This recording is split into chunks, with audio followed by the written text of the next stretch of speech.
안녕하십니까. 평택촌놈TV 봉수선생 이강민입니다. 2020년 11월 23일 일일 시황 시작하도록 하겠습니다. 오늘의 주요 뉴스입니다. 미국 재무부가 연준의 긴급 유동성 지원 프로그램 중에 일부를 중단한다고 전달을 했어요. 그래서 4개는 그대로 가동을 하고 5개는 연말까지 중단을 하겠다. 그래서 어제 미국 시장이 금요일에 조금 좋지 않았었는데요. 어쨌든 뭐 연준에서 또 어떤 결정을 할지는 잘 모르겠습니다. 지금 재무부 같은 경우에는 그래요. 어쨌든 아직까지는 트럼프 행정부이기 때문에 일종의 약간 좀 뭐 우리가 흔히 땡깡을 부린다고 하지 않습니까? 뭐 그런 게 아닌가 그런 생각도 드는데, 사실 경기 흐름이 좋지 않으면은 전폭적으로 이제 지원을 할 수밖에 없겠죠. 그런 면에 있어서 사실 뭐 그렇게 큰 뉴스는 아니라고 봅니다. 아직까지 상황을 좀 더 지켜봐야 될 것 같고요. 뭐 프로그램을 전면 중단한다 그랬을 경우에는 사실 뭐 악재가 될 수가 있겠죠. 근데 연말까지니까 아직은 좀 시간이 있어서 상황을 더 지켜봐야 될 것 같습니다. 자, 두 번째로는 미국 FDA가 리제네론 항체 치료제에 대한 긴급 사용 승인을 했다는 소식입니다. 이거 뭐 트럼프 대통령이 코로나에 걸렸을 때 치료제로 사용을 했었던 것이죠. 관련주들의 움직임이 좀 나오는 그런 흐름이니까 관찰하시면 좋을 것 같아요. 자, 오늘의 등락기로 갑니다. 코스피는 상승 출발했고요. 추가 상승 후에 상승 마감했습니다. 자, 오늘 지금 보면은 뭐 역사상 최고가에 근접한 그런 상황인데요. 굉장히 강합니다. 코스닥은 상승 출발했고요. 장중에 등락을 한 후에 상승 마감을 하고 있는데요. 어쨌든 코스닥도 단기 강세는 유지를 하고 있어요. 그런데 상대적으로 코스피보다는 좀 약한 모습이죠. 코스닥은 오늘 역시 코스피가 움직이니까 따라갔다는 움직임이에요. 수급이 좋지는 않았습니다. 그리고 뭐 제약업종이 엄청 상승한다거나 그런 것도 아니었는데 단기적으로 조금 강세를 유지하는 것 같아요. 코스피는 일단 수급이 좋았어요. 오늘 수급적으로 굉장히 좋았었던 모습이고요. 미국 선물이 장중에 다시 또 상승 전환되면서 그런 계기를 마련하지 않았나 생각을 하고요. 또 삼성전자가 오늘 굉장히 강했습니다. 자, 이런 원인이 있죠. 코스닥은 오늘 상대적으로 약한 흐름이라 말씀드렸고요. 코스피는 전기전자 업종이 강했던 모습입니다.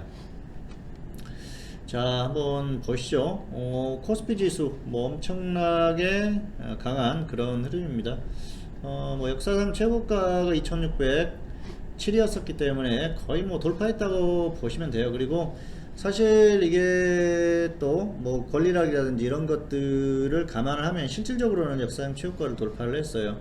그래서 엄청난 강세를 유지를 했었던 그런 모습이고요. 자, 코스닥은 오늘 조금 약해요. 코스피에 비하면 현저히 약하죠. 그래서 코스닥은 역시 전반적으로는 좀 약하다. 그래서 오늘 코스피가 가니까 따라간 정도의 흐름이고요.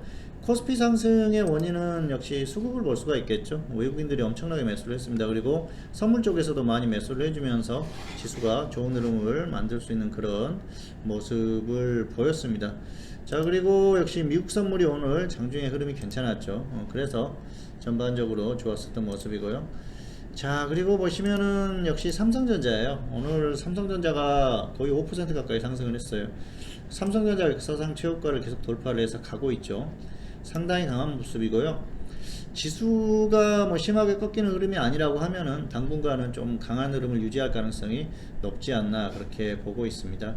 어쨌든 이런 여러 가지 원인에 의해서 주가가 움직였었던 그런 모습입니다.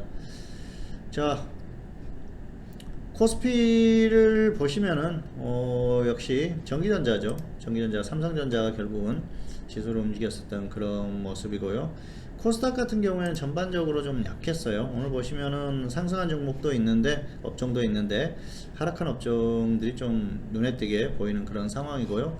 종목 흐름도 자 보시면은 오늘 그렇게 좋은 흐름이 아니었어요. 코스피는 괜찮았는데 코스닥은 별로 그렇게 좋은 흐름이 아니에요. 지수가 상승했음에도 불구하고 상대적으로 약했던 모습이다. 그렇게 보시면 될 것 같습니다. 자, 그리고 안내가 나가고 있습니다. 봉수선생 서비스 1개월 33만원, 3개월 77만원의 서비스를 하고 있으니까 참고하시면 좋을 것 같습니다. 자, 오늘의 관심 종목 삼성중공업과 컴투스 두 종목 골라봤습니다. 삼성중공업은 수주 소식이 있었죠. 보유자는 홀딩하셨다가 매도하시면 될 것 같고요. 지수가 괜찮은데다가 호재도 있다 그러면 우량주는 조금 더 갈 수 있거든요. 삼성중공업 같은 경우에는 좋은 상황이죠. 그래서 보유자는 홀딩 후에 매도, 미보유자는 조정 시에 단기 접근 가능하고요. 컴투스는 보유자는 홀딩 후에 매도, 미보유자는 관망을 하자 말씀드리겠습니다. 자, 한번 보시겠습니다.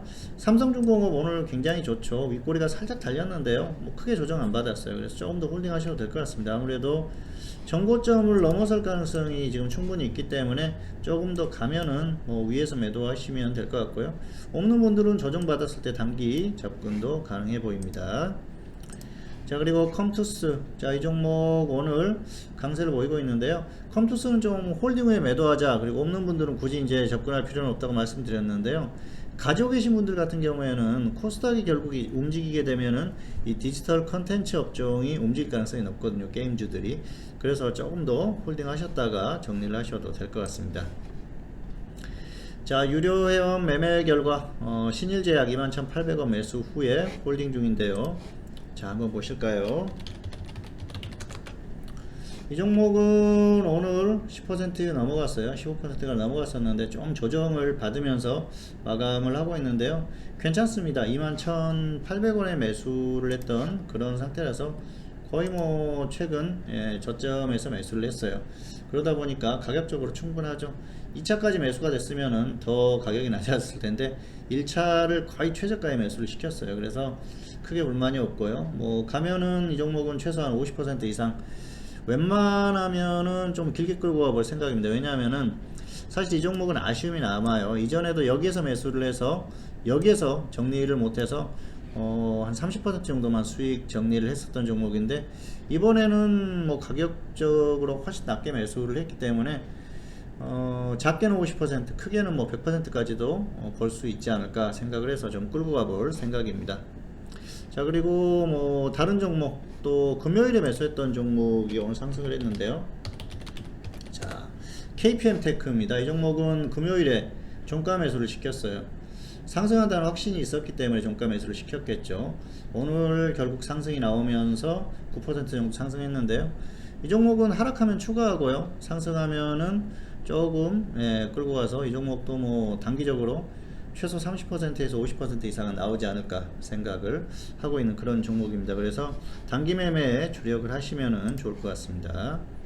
자, 지수 전망입니다. 지수는 역사상 최고점을 돌파할 가능성이 상당히 높다. 실질적으로는 돌파를 했지만은 역시 수치상으로도 넘어설 가능성이 상당히 높고요. 추가 상승이 유력하다고 보고 있습니다. 자, 지수에 대해서는 그동안 역사상 최고가 돌파 가능성을 계속해서 말씀을 드렸었죠. 자, 대응 전략은 이렇습니다. 파생은 장중에 단타 위주로 대응하세요. 양방향 단타 하시고 지수가 상승할 때는 섣불리 덤비지 마세요. 그래서 뭐 하방 공략을 할 때는 좀 그 여유 있게 기다리셨다가 오를 만큼 올랐다 싶을 때 그때 공략을 하시는 게 좋을 것 같고요. 오히려 조정을 받으면은 단기 상방 배팅이 뭐 장중에든 충분히 가능한 거니까 상방이 오히려 편안한 그런 흐름이지 않나 생각을 합니다. 현물은 개별주 단기 매매 하시기 바라겠습니다. 자, 한번 보시겠습니다. 코스피가 워낙 강해요. 그래서 지금 같은 경우에는 뭐 워낙 강하기 때문에 역사상 최고가가 거의 뭐 2포인트 정도밖에 차이가 안 나죠. 실질적으로는 돌파를 했다고 보고요. 더 상승할 가능성이 높습니다. 그래서 이럴 때는 조정받으면은 상방 공략 이런 것들이 오히려 더 편할 수가 있어요. 그래서 뭐 그렇게 대응을 하시면은 될 것 같습니다. 그리고 상방 공략했는데 지수가 빠진다, 그때는 손절을 좀 짧게 해야 돼요. 왜냐하면은 워낙 지수대가 높기 때문에 또 하락했을 때 하락의 크기를 알 수가 없거든요. 어쨌든 장중에 단타 위주로 대응을 당분간 하시기 바라겠습니다. 그리고 종목은 개별주 위주로 단기 매매 반복하시면 될 것 같습니다. 네, 평택촌놈TV는 유튜브에 다양한 동영상이 있습니다. 잘 활용하시기 바라겠고요. 2020년 11월 23일 일일시황 오늘은 여기서 마치도록 하겠고요. 저는 다음 시간에 다시 찾아뵙도록 하겠습니다. 감사합니다.